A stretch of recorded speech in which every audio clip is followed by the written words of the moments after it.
All right, good evening, everyone. I hereby call to order our board meeting for Santa Rita Union School District on September 11th, 2024. Could we get a call of order? Roll call, please. Ms. Alva Arellano, Present. Mr. Jacob Sandoval, Present. Mr. Neil Patel, Present. Ms. Sarah Turner, and Ms. Cindy Lopez are not present this evening. All right. Next up, we have Pledge of Allegiance. Elva, would you like to lead us today? Sure. I appreciate it. Thank you. Ready? I pledge allegiance to the flag of the United States of America and to the republic for which it stands, one nation, under God, indivisible, with liberty and justice for all.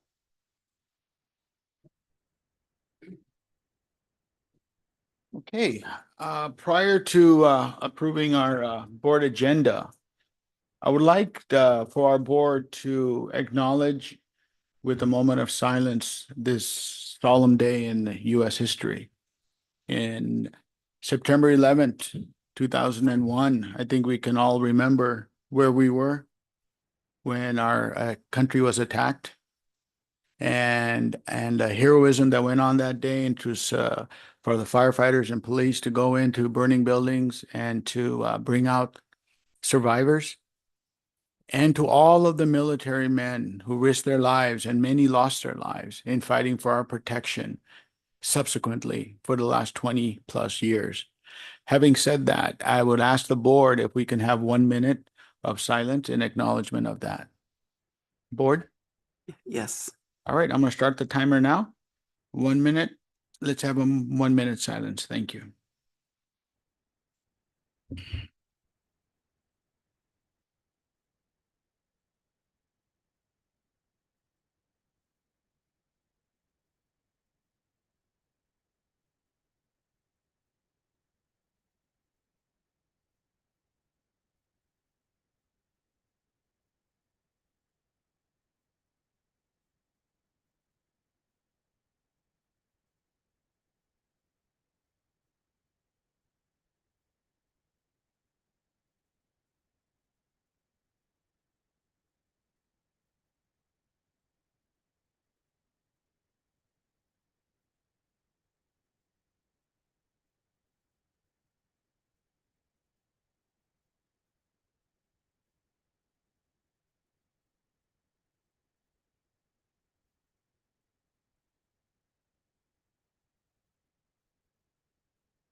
Okay. Thank you, board members, for allowing that. Thank you, staff. On that day, I remember many people all across America rededicated their lives to service for this country. Many people joined the military, many joined the police force, firefighting, and yes, a lot became teachers on that day. I remember the day clearly because that was the reason I became a teacher. 2001, 2 months later, I applied at the school district and became a teacher because I wanted to make a difference. And that's what I have around me, are people that are willing to make a difference and sacrifice their time to better this nation. So I applaud my fellow board members and anyone else in public service who dedicate their lives to improving this country. Having said that, I think we should continue to move forward with our board agenda. Can we get an approval vote, please? Mr. Patel, I would like to request that we table 8.1, the State of the District informational item. We have a couple of trustees who are out, and we'd like to delay that until a future meeting. I concur. I would entertain that motion to amend our board agenda to table 8.1. Can we get a vote on that? Yeah, I motion to approve as amended. Second. All those in favor? Aye. Aye. Aye, Captain. Motion 3-0.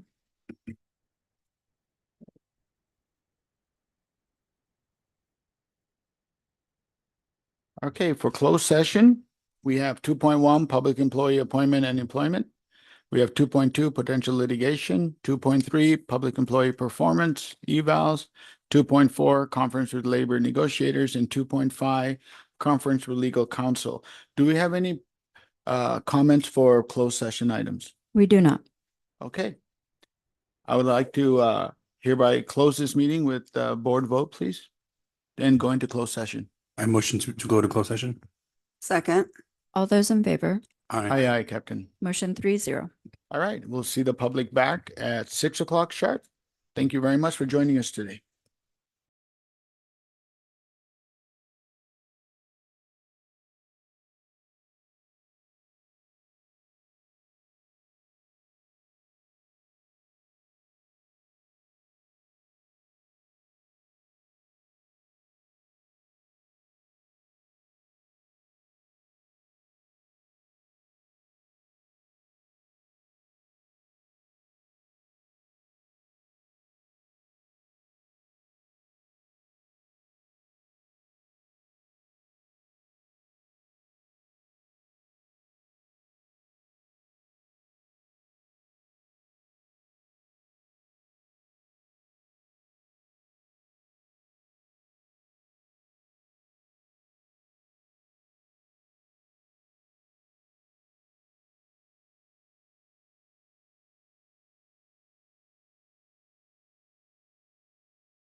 Alrighty then. Good evening, everyone. I hereby reconvene our Santa Rita School District Board meeting for September 11th, 2024.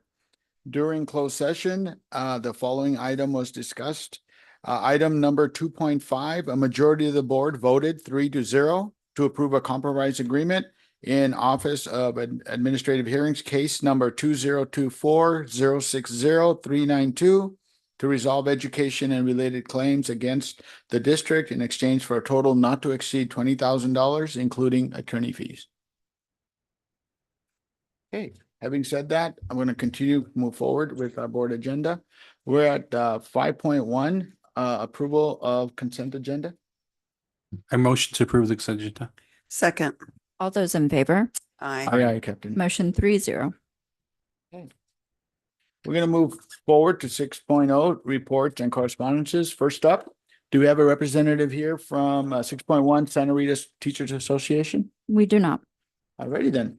Move forward to 6.2, California School Employees Association. Do we have any representative We do present? not. All right, thank you very much. Next up, we have 6.3, Superintendent's Cabinet. There is nothing to report this evening from the cabinet. Okay.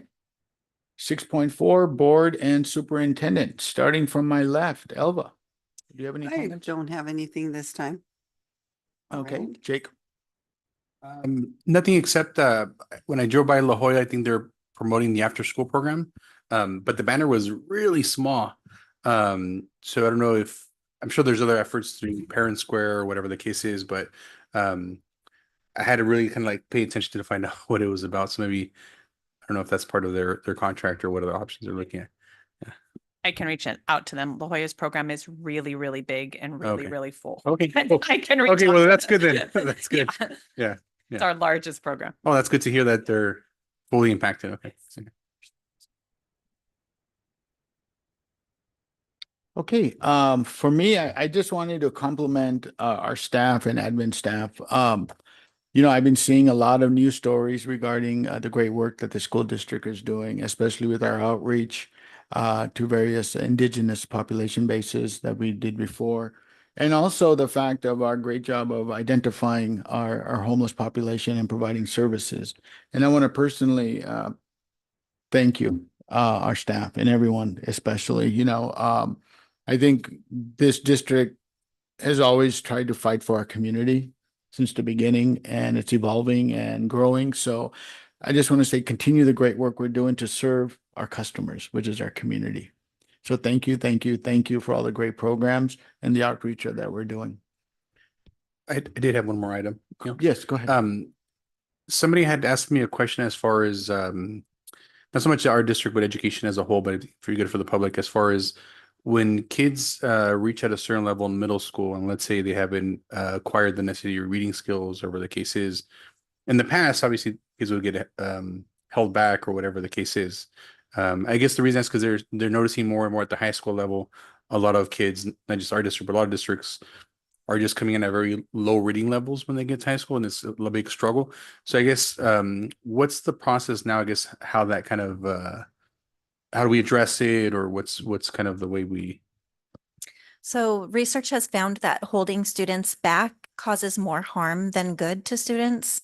And so the way that it's addressed is with intervention classes. When we get students, we're looking at students' data all across the grade level, starting at kindergarten, but as they get older, we look at targeted interventions for those students to try and bridge those gaps and bring them up to grade level, or make more than 1 year's growth in 1 year's time, which is really like with iReady, when we're looking at that stretch growth, one of the things we're hoping to achieve, as well as with the new intervention supplemental programs that we adopted for this year, the Phonics for Reading and Heggerty, to address those needs. So at middle school, we offer reading labs and math labs, which are courses in place of electives, unfortunately, but to give students an extra opportunity with a teacher who is very skilled in teaching those subjects to help remediate those students and bring them closer to grade level each year. Thank you. That's also what I read also, that it was doing more bad than good, and that happening. When kids at our district, for example, they promote, I want to say graduate, but it's promotion. And is there some facilitation process that takes place with like the high school say like, hey, you know what, these group of students, they made a 1 year improvement where we got them before, right? But they're still not there.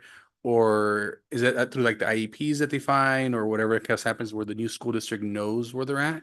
Or is it like when we get a student, we're finding it all out where It's typically only for students with IEPs where there's specific transition meetings occur. okay.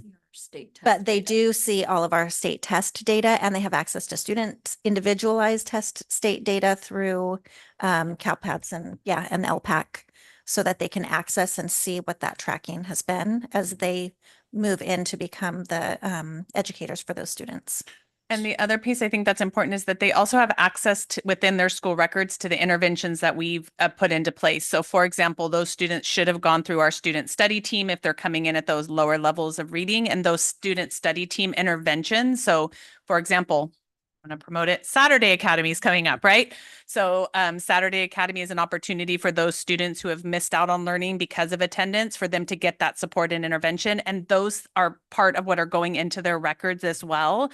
So what that site is able to do is a student comes in, there's usually some sort of placement test early on in high school. If they're noticing that that student's scoring way below the expectation for that grade, they're going to go to that cumulative file, look at what interventions have been in place and determine, is this what we call a child find issue, meaning that the student has received lots of interventions but hasn't benefited? So should we be looking at special education? Or is this a student who hasn't had access to learning? Maybe they've had excessive absences. So a student who's been chronically absent over long periods of time, that impacts their ability to get the instruction. So that's not a learning disability, that's an access to instruction. And so then they may put them in some additional intervention classes based on that. So that cumulative file is really what gives them the information around what have we done as a district to support that student. Okay. And the systems that we have now, like iReady and that kind of stuff, like let's say a student, is about to get promoted and obviously they're that behind, you're able to kind of see within their file, okay, it could potentially be because they were absent a lot. It could have potentially been because there's family stuff that prevented them from learning or whatever the kind of the case is. I mean, in general, our country's literacy levels have declined, right? So we're seeing students having less exposure to literacy. So we did a family literacy event this weekend, right? And part of what she talked about on Saturday is really that it used to be that we had lots of exposure to literacy. And what we're starting to see is that's declined as a society, as a community. Our students' literacy levels have gone down, but our academic expectations have stayed the same, right? So in fact, they've increased there. So right now, a lot of that work, that's part of why it's been really important for us to bring our families into our literacy programs, because we know that we don't have enough time in a given day to bridge that space, and that a lot of that literacy, and especially the early literacy, comes from parental exposure. So the more words they see, the more language they're exposed to, the greater their reading ability is going to be as they kind of increase. So a big piece of it is targeting our parent engagement and really working with our families around those early literacy skills, because then that minimizes that gap from the beginning. Our students who have it, at our Saturday family literacy program, we had 2 middle school students. We actually had a parent who brought her high school student. That's the one who won the raffle, the basket raffle. But she was talking about how, it's things that she could do at home, even to support her high school students' literacy development, in that process. So. Okay. No, I appreciate that. And this is just not only for myself, but also for the public, because these are constant things that get brought up as we're out there in the community. It's like, hey, these kids are doing, like, what is going on? So it's like, as more we let the community know, these are all the stuff that we're actually doing to make sure we kind of bridge that gap. And especially if I've seen it too, just interaction with people, like the literacy rate's not what it used to be. I feel like we used to read more in general. Yeah, and then we have programs like RIF to give kids books to read at home. You'd be surprised as a teacher. I remember making home visits and there was no books, nothing, for kids to access. So a lot of times it's just having that at home. I don't know, there's other programs, Scholastic, and stuff. So, yeah. And part of what she shared this weekend, the Reading in the Wild team shared, is really around the idea that literacy is not just text specific, right? So even our families that maybe themselves have low literacy skills, that there's lots of opportunities to talk and tell stories, and that storytelling and that vocabulary development that happens orally transfers over to students' written literacy skills. And so, for our families that are maybe feeling uncomfortable with their own literacy levels, we know that transfers. Yeah, I appreciate it. All right. Next up, we have our superintendent. I have nothing to report this evening. Okay. Let's move on to public comment. Do we have any public comment for non-agendized items? We do not. Okay. 7.2, do we have any public comment for agendized items? We do not. All right. We're going to continue to move forward with our agenda. As noted earlier, 8.1 has been tabled. So we're going to move forward with 9.1 action items. First one up is approval of Emergius writer contract. Did I say that right? Did, you got it. Yeah. Every once in a while. This is formerly the Maxim company. So we've contracted them with them for many years. So they've just pivoted to Emergis. So this is a contract that I brought you. We had it for 20 days the last time that you saw this. I have upped it to the school year. Doesn't mean that we won't still continue to interview and offer and talk about this position, but I did want to make sure we had support. Through this contract, we do have a really solid employee that's supporting the student transition in transportation all the way up to Santa Cruz to the Bay School, there Okay. and back daily. I'll either entertain a comment or motion. I motion to approve. Second, All those in favor? Aye, Aye. aye, Captain. Motion passes 3-0. Okay, 9.2, approval of Emergius contract for 2 SPED para contracts. Perfect. So this is for 2 special education paraprofessionals. Again, what you'll notice is that it's for 20 school days.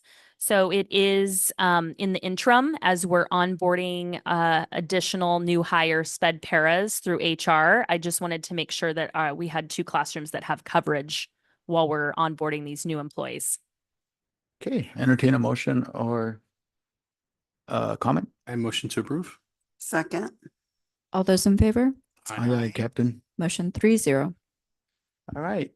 9.4, approval of resolution 24. No, did I skip one? Sorry. 9.3, approval of elevation, subscription renewal and professional development. Thank you. Elevation is an application that houses our data for English learners. So we're able to sort and look at data in multiple ways. It also homes the monitoring form and data because we are required each year to monitor our English learner progress as well as the progress of our reclassified English speaking students. And finally, it provides educators with lesson resources that they can use to teach students both for designated and integrated ELD. We worked with them for some professional development training and how to really maximize the use of the platform with our teachers. And so that is also encompassed in this invoice. So it's a complete LPAC package. It is. Okay, entertain a motion or comment. I motion to approve. second, All those in favor? Aye, aye, Captain. Motion 3-0. All right. 9.4, approval of resolution 24.09.21, adoption of leaseback construction delivery method.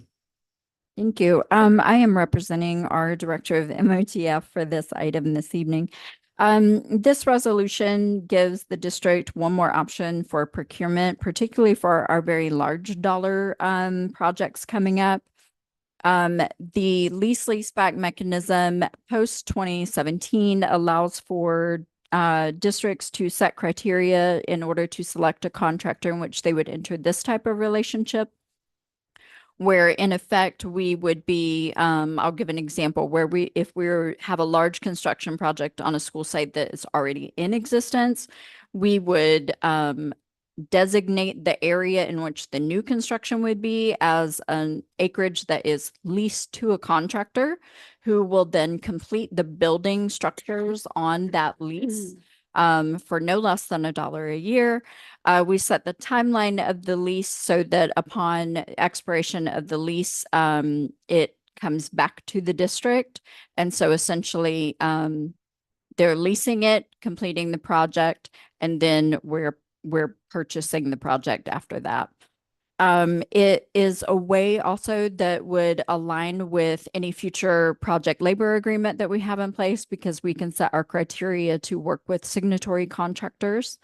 And that's done by a school board. Prior to 2017, districts, it was known that you wouldn't have to put it out to bid. And so post 2017, new legislation made it clear about setting the parameters as a board of trustees that you would want to see in your leaseback work with a contractor that you were entering this relationship with. And I believe they're not allowed to exceed 40 years, but our goal, of course, would be able to obtain that completed project after it is signed off on to meet the specifications that were laid out as part of the project design that we work with our architect and get our CDE site approval and things like that. This mechanism is merely an option. The board wouldn't have to use this option if it were deemed unacceptable for a particular project. And it also doesn't guarantee that a contractor wants our project, but it might make ours a little more attractive because it's more of a holistic approach to construction, particularly for projects in the multiple millions, including potential new school sites, where essentially they're taking temporary ownership of the property, completing the structure, going through ensuring that it is complete up to specifications laid out by the district before we do our final exchange and we have the keys to our building. Okay. I got a few questions. So do I, but go ahead. Okay. You mentioned that this approach is more attractive to contractors, but it wasn't very specific as far as in like what ways, like. So, in obviously a competitive market where there are other school districts with large projects, we potentially could enter a leaseback relationship with a contractor who is interested in doing more than one project for us and continuing with that model. For perhaps one of our large site modernization projects, and then potentially the new school building when the West Area Specific Plan kicks off. And so the attractiveness of it there being that it is more holistic and they can have guaranteed work for their different labor unions or units that are working under them for a duration of time. So it's also attractive in terms of it being a guaranteed project from start to finish in a relationship with the district to get that complete. So let's say, for example, we're going to build a school. And in the normal process, would you put out to bid the whole school?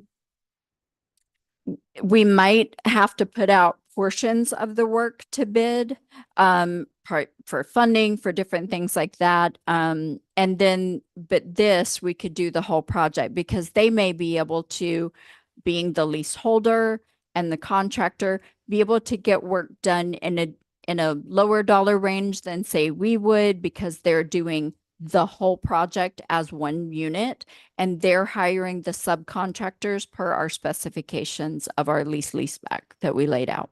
Okay.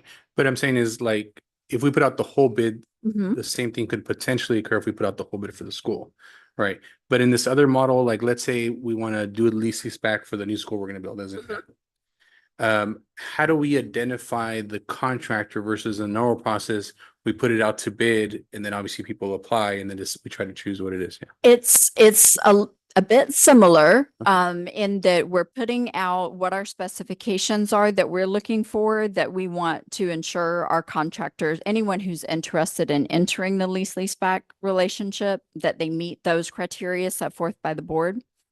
And then the idea being that when they come in, they're looking at meeting all of those things. So in a way, it's a bit similar to a competitive bid, right? Because even in a competitive bid, we lay out our criteria of what they're interested in, but we still own the property. We still own all of those things, and we may be responsible along the way for additional pieces of the project out to bid. This eliminates that from our plate because it's part of our lease back agreement with them, that these pieces of the project all the way to completion are part of that package. So I guess, but how do we identify which builder? So like people apply, a builder would apply, right? And then let's say there's 3 builders that apply to do the lease. So they would need to meet the specifications that we put out, and then we're going to go with best value. So that's why I say it's kind of similar still to a competitive bid. So they're going to do their specifications that they meet. And so if we wanted them to be signatory, things like that, say we enter a PLA in the interim and we said, okay, then that's a go. We want a signatory contractor for our project. Then that becomes part of what we're looking for, and we're putting it out on the street. So if someone weren't that, they wouldn't even be entertained. And if they were, and we say get 2 contractors that are interested and they agree to all of the provisions that we laid out, then we're going to go through it and we're going to look for best value. But we're also able to, the board last year did our construction specifications plan, the EdSpec plan, you may remember, where we said this many offices, this many classrooms, this much square footage. So that was us laying out minimum specifications just for the building. So essentially we could be laying out additional specifications for what we're accepting as part of our package for the whole thing. Sure. So when you mention best value, so example, as they're applying, are they laying out the cost we're going Yes. to pay them? They're laying out the cost of the project as well, based on site design plans, all of the information that we own already about the property, of course, would be shared with them. So soil testing and where we're at with those provisions for, say, like a new site. So that they know where their starting point is. And then they're going to basically be putting things out to bid and giving us estimates to make their package back so that we are able to review it to agree and say, yes, this is the one that we want to enter the relationship with. So in this situation, I'm trying to understand the difference between that and what we normally go out and do. So for example, if we say these are our specifications, this is where we're asking for you to build with us, they're going to give us a price on what that's going to cost. In a normal bid process, we say, this is what we want and give us a price. But Are you, go ahead. yeah, but I think in this case, it's not necessarily the price. It's what is the lease payment going to be derivative of that price. Okay. And that's where the benefit. No, that's what I'm trying to understand. Yeah. Because if there's bid payments, but at least the payments haven't been brought up to me. That's what I'm trying to understand. Yeah. Yeah. So the process, when you do competitive bid as a public agency, Sure. right, and you're doing that, you also lock yourself into, you have to go with the lowest bid, period, which may not necessarily meet all of the other wants that you might have had. And so when you're doing the lease back, you're going with best value of the holistic piece. So you're not going through that same competitive bid process where necessarily you're obligated to take the lowest bid, even though it may not in the long run quite be exactly what you wanted.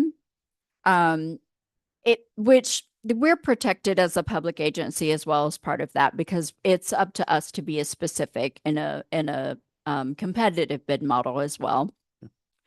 It could potentially alleviate the workload of continual competitive bid for projects. So that's a factor in terms of it being a potential option if any contractors are interested in doing it. And that's never a guarantee. But so it's sort of multifaceted in terms of potential benefit is that, you know, you're sort of minimizing that bid process and ongoing piece where somebody might not bid on that thing that you wanted. And so then you have to put it out for another competitive bid and you're potentially delaying your project and making it more expensive. Sure. As opposed to if we find somebody who wants to do the lease back that meets all the things that we set forth, then that's guaranteed completion. So when you say more value, so like let's say you have 2 construction companies that are interested, Mhm. And you're saying in the other ways, we're looking at the lowest price, which is not the best, but so what additional value could somebody bring in a lease? Like, are offering a better quality? Like, how is that determined or calculated? Because you're saying in a lease, we could probably get better values. So I guess that's what I'm trying to Yeah, kind of define they're value. differentiating it in legal language between competitive bid or looking at best value. So that's kind of in the That's actually- language of each piece, right? By ed code.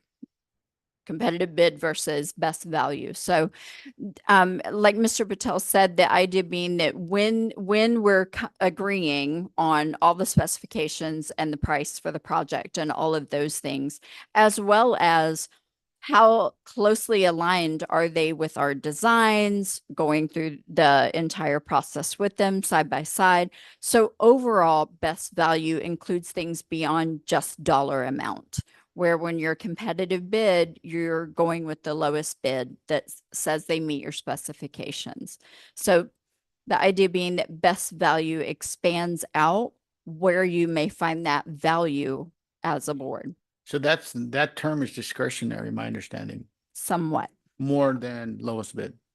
I would say that's accurate So to a degree. I have some Oh, questions. yeah, first go ahead. Sorry, go ahead. So once again, this is just an additional option, doesn't preclude us from the existing options we have, That's correct? correct. Number two, if we do go with the lease back, are we contractually obligated to complete it, given that we have bids come in or proposals come in? No, So if we go with the lease back, we get two proposals and we don't like either of them, we don't have to. Not obligated, Okay. yeah. That's it. I mean, to me, I just want to make sure that we have options. We have the best value and the best financial ability to construct the buildings that we want under our terms. The last question is if we do go with the lease back, the contingency could be in there that they would have to accept our PLA in terms of how they're gonna hire their workers, if you will. that is correct. So for me, as long as those three things are met, it's an option. We don't have to employ. If we do use it, we can always back out of it. And number three, it honors our existing PLA that we would like to implement. So for me, I'm personally satisfied. However, I'm willing, to discuss it with my fellow board members. Do you feel satisfied? Yeah. The other Or question would I you had- like a oh, sorry, further did you have any questions? presentation? Oh, no, I just, by asking the questions, Jacob asking the questions, and you clarified it pretty much the difference between the two. So, I'm okay with, passing it because we don't really have to use it. I mean, if, we go ahead and approve the resolution. So, I mean, I'm okay with it. Yeah. But I So- don't have any further questions. Yeah. My other question is, so in passing the resolution, you mentioned setting the parameters, right? So that would be the first step. We would do that per project Per that we project, were okay. gonna put out Okay. for a potential lease back contract with someone. Yeah. So like as an example, so let's say today we passed the resolution, so allows that as an additional option. What's the next step as far as when there's a project that this is going to be used on as an example? So for us, we already have some Sure, yeah. approved designs and things like that and specifications for what we're looking for, like in upcoming modernization projects. We already have that information. And so then it's really putting it out on the street, as it were, Sure. right? To say, hey, is anyone interested in our lease back option? Here's what we're looking to have done next. And they'll have an idea of the ballpark of, funding, right? Or cost potential, because of course that any contractor is also going to want to pay their workers well, going to want to do those. So they're going to want to have something that they know is a sure thing. And so we'd put it out and put out our specifications that we have, which for us, we're a little ahead of the game because we do have some approved plans already for potential projects. So we already have a bit of that legwork on our side complete. And so that would be part of our package that we're putting out there to see if we get any bites. Okay. And then that point, it would come back to the board Yes. for approval. Mhm. Okay.